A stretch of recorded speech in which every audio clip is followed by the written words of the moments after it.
Hi everybody, Levi Clay here, owner of guidedpracticeroutines.com, where we practice together to progress faster. Now, in my most recent lessons here on YouTube, I have been delving into chord progressions and helping you hear harmony. We looked at some non-diatonic changes and we always focused on songs. I, of course, professional transcriber, so I'm a big believer in the importance of developing your ear and understanding and being able to hear harmony. In this lesson, we're going to develop that a little bit further by looking at single note lines, well actually double stop lines, outlining harmony with double stops and adding a little bit more punch or depth or thickness to our soloing over changes. And the key word there is over changes. We're actually going to be playing over the chord changes. So in order to get the most out of this lesson, you probably want to have checked out some of those harmony lessons, and you're going to want to know a little bit about triads. If you know nothing about triads, I'll do my best to guide you through it. But of course, feel free to check out the free trial to guidedpracticeroutines.com, link in the description and in the pinned comment. We have a full triad mastery course over there. It's 5 levels, it's about 20 hours of video and practice routines for you to play along with me, and I'll teach you everything that you could ever want to know about triads. Love that course, very proud, recommend it to everybody that's on the website. It's the most important course up there. Anyway, if we jump on over the guitar, I will walk you through what we're doing. So we're going to be looking at the chord progression to Natural Woman by Aretha Franklin, and we're going to play it in the key of C. This is something we did in a previous lesson, but I will quickly guide you through that. So in the key of C, our one chord is going to be C. So I'm going to play a C major. Doesn't matter where we play these chords, as long as I know it's a C major. Anytime we're getting that C sound, it's our one chord. We then go to G over B. G is the 5 chord, B makes it first inversion, so in my Roman numeral system I will call this 5B, B meaning first inversion. So I'll play that like this, and that's going to be B, G, D, and G on top, or 7 on the low E, 5 on the D, 7 on the G, 8 on the B. So C,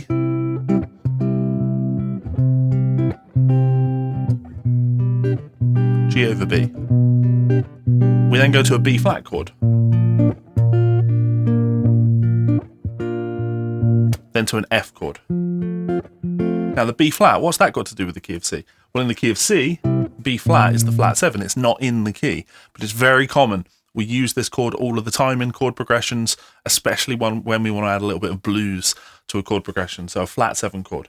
So C is the 1, G over B is the 5 chord, first inversion, B flat is the flat 7 chord, and then F, of course, is our 4 chord. Now I'm playing that using my C shape here. Again, doesn't matter where we play that as long as you're getting the sound of an F chord.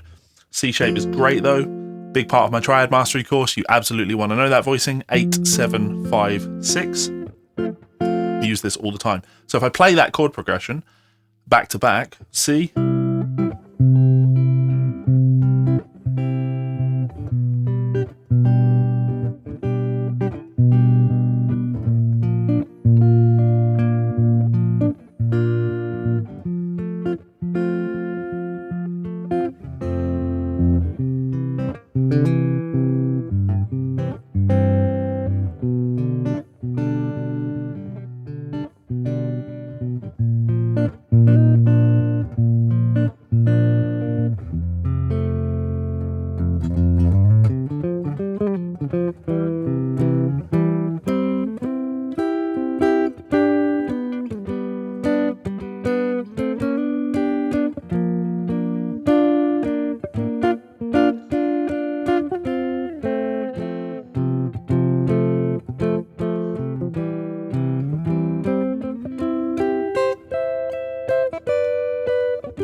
the basic idea of what I want to be working on here. I'm just outlining that chord progression using double stops. So of course a double stop is a 2-note grouping, and I think that a lot of the approach that we often take with double stops in guitar practice is we focus on either a diatonic harmony or we'll focus on pentatonic groupings for those double stops for our note choices.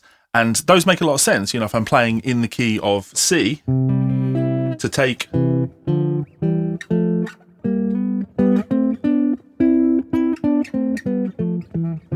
practicing double stops like that makes sense. You could do that playing like sixths.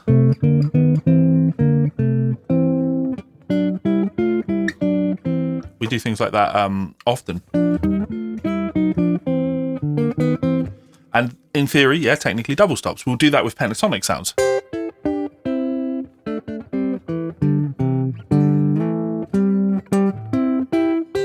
And they sound great too, but focusing on triad harmony will really help us to outline chords much more effectively. So how are we going to go about doing that? Well, the first thing to consider is our triad positions.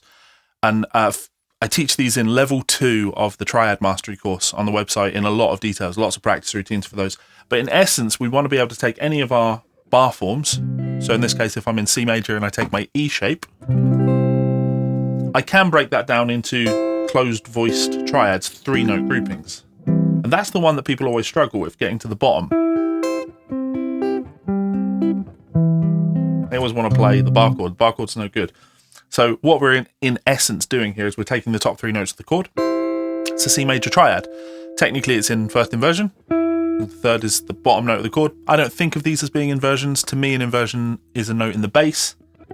This isn't in the bass. I'm still hearing ba underneath all of that, even though it's not there.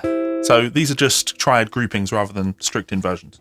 So we're taking this voicing, we're taking the note that was on top, C, and we're putting it on the bottom. The other 2 notes stay the same. Take this voicing, same thing again. Note that was on top, G. Keep the other 2 notes. That note goes on the bottom. Same thing again. Take this voicing, take the note that was on top, E, put it on the bottom. That's going to give us 3-note triad voicings or closed voice triads. And every single one of those will contain all 3 notes of a C major chord. And that's a great way to outline a C chord. But we want to be able to do that in different positions. So if you do that around your A shape form, our top 3 notes, C, E, G, take the G that's on the top, put it on the bottom, keep the other 2 notes the same.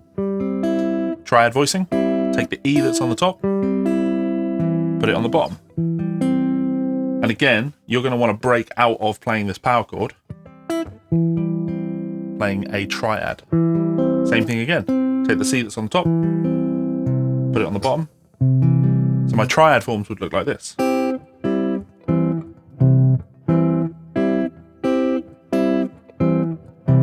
Now I'm covering a lot of the neck there, right? That's almost all of the neck. There's only one more position we have to learn. If we can play our C shape, same thing again. And I did mention C shape's very important. Triad on the top, take the E that's on top, put it on the bottom. Triad form, take the C that's on top, put it on the bottom. Triad form, take the G that's on top, put it on the bottom. We've now got 12 triad voicings. 1, 2, 3, 4, 5, 6, 7, 8, 9, 10, 11, 12. There are no other triad voicings. Once you can do those, that's everything that you're going to need to know in terms of major triads. But of course, you want to be fluent to do that in every key. Now, we're going to make it a little bit easier here. Some people might see it as harder. I'm going to see it as easier. Rather than playing 3-note voicings, we're going to focus on just playing 2 of those 3 notes. So I'm going to see my 3-note voicing, but just choose to play the top part of that. So I could take every one of these triad forms and I could just play them as 2-note groupings. So instead of, we'd have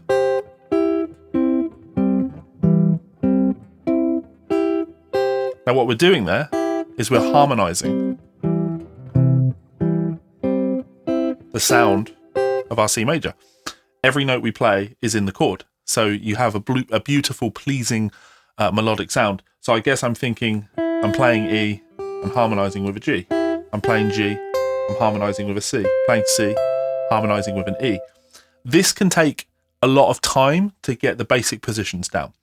But practice is about putting in the time. And I want to stress this. One of the things I talk about in guided practice routines often is knowing the difference between learning something and practicing something. We learn something and then you have to practice it. And I think what often happens as guitar players is we want to learn a thing, and then once we've learned it, we want to learn the next thing. And it's that practice time that you miss that stops you developing into the player that you need to be, or certainly the player that you want to be, where you're fluent in the application of the things that you learned. For every 1 minute that it takes for you to learn a thing, you should take 10 minutes practicing it. So in this case, if it takes you an hour to understand the concept that I'm showing you here, then you should be putting 10 hours of practice into it before you worry about learning the next thing. So you want to learn this concept, this C major, be able to play this. And you want to be able to do that in each position. So if I take my A-shaped form, now I'm currently hybrid picking or using my fingers to play those, but you can strum them. They sound great.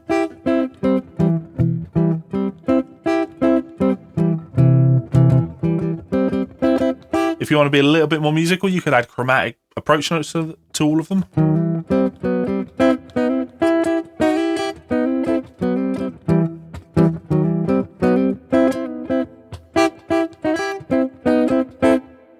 Sounds quite musical. You want to be able to do that in your A shape, then your E shape.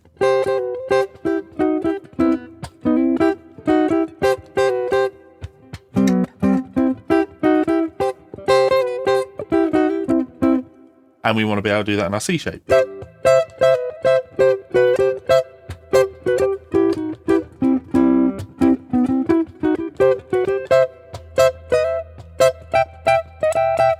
And when you can do that in position, you can then start worrying about moving between positions. Now, for moving between positions, because I only have 3 shapes, A shape, E shape, C shape, it's always a question of asking myself, how do I get to that next shape? If I'm here in what is functionally my C shape, I can choose to either stay in position or move up to the next form. When I'm here, I can choose to stay in position or move to the next form. So I might play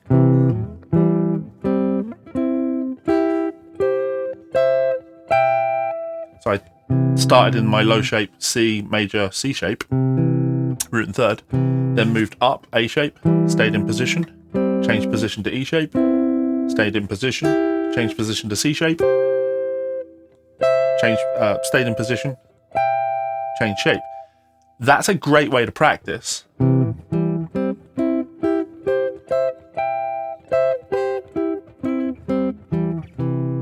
Because it helps us to get better at visualizing moving ahead. And if we can do that for each one of our chord sounds, then you're really in the money. So this was C, but when we change to a G, maybe I play out of my E shape, I can play so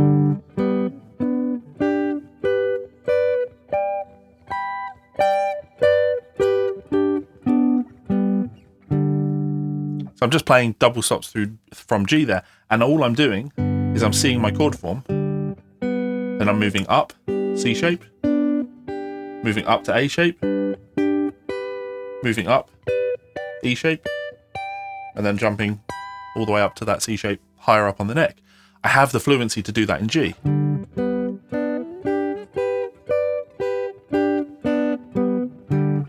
Back to C.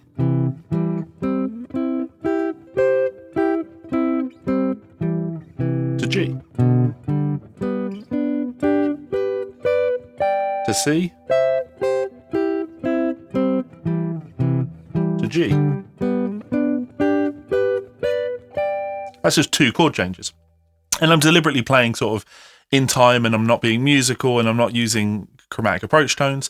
If I tried to make that a little bit more musical, 3, 4.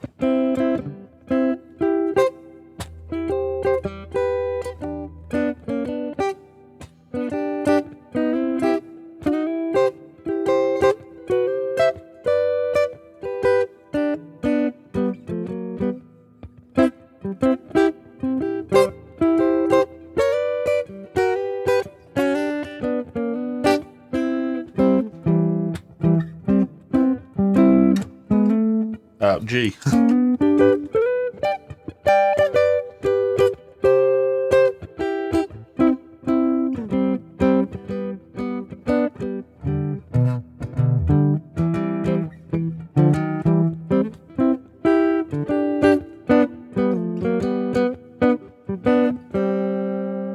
So I'm playing around there and I am improvising because my improvisation skills are better than they were when I first learned these things.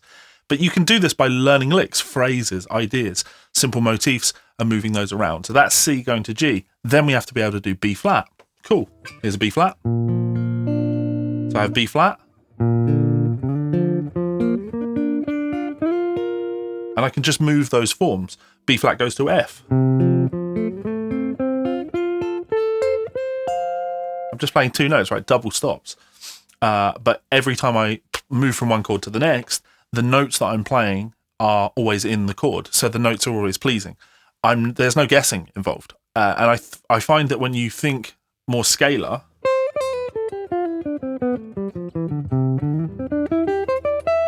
if I'm just playing C major like that,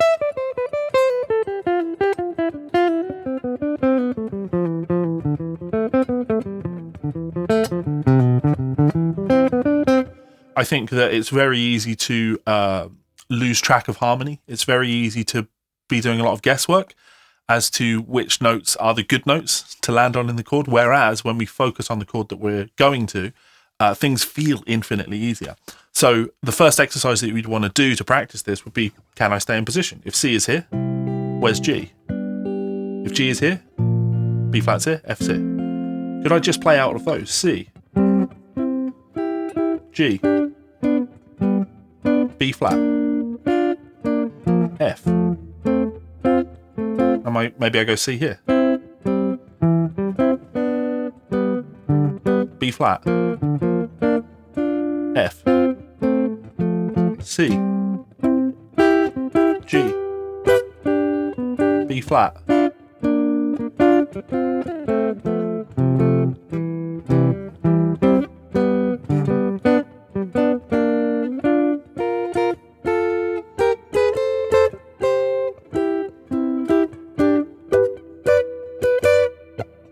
B flat.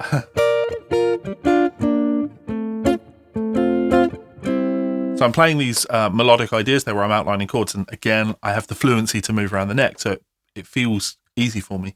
But isn't that the best example of practice the thing you learn? I learned this, and I've put in 100 hours practicing it. Maybe not 100, but I've put in the hours to really practice it. And we want to be able to do this on any chord progression. I happen to have taken Natural Woman, but it shouldn't matter what the chord progression is. If the chord progression that we were looking at, if I do another one and I wasn't planning this in this lesson, but if I did Freebird that we talked about in the last lesson,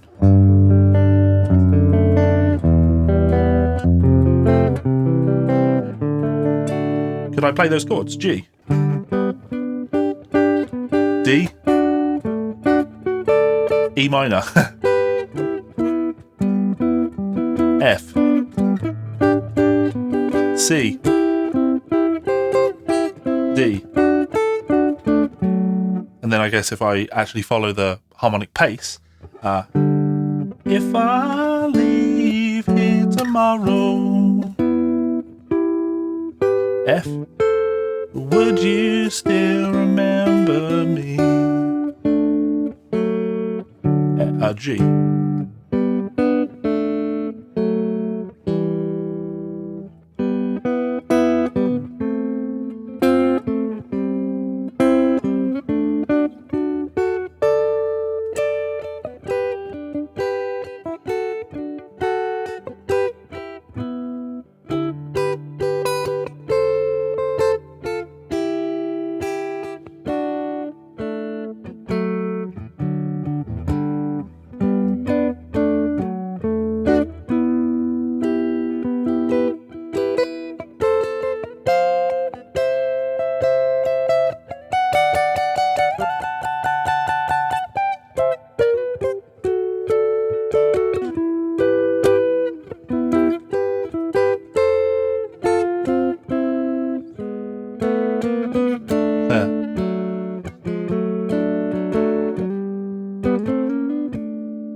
Words to that effect. Isn't that a beauty of improvisation? Sometimes it goes great, and sometimes there are a few little kinks in there. But again, that's what practice is about. So I'm just taking that double stop approach and I'm applying it to that chord progression. When you know this concept, you'll be able to apply it to any chord progression. So, in summary, I want you to take natural woman, C, G over B, B flat, F. And anywhere on the neck, you should be able to play, well, first bar chords, C, G over B, or just G, think G, B flat, F. From here, C, G, B flat, I guess F. I can play my inversion. Here, C, G, let's play first inversion, B flat, F, C, G, B flat, a little bit first inversion, I guess, F. From here, let's play C, G, B flat, F, C, G, B flat, F. No matter where I am, I've got those chord forms, which in turn is going to help me spell out my harmony. Hopefully that should make some sense. But of course, any questions whatsoever, I'm here reading all of the comments. I'm happy to get back to you, happy to help, it's what I do. And of course, if you want to join us on guidedpracticeroutines.com, there is a link to a completely free trial in the description. Maybe join us on our Discord, where you can see the real power of working together as a community, practicing together and progressing faster. Much luck. I've been Levi Clay, you've been awesome, and I will see you for another video soon. Laters.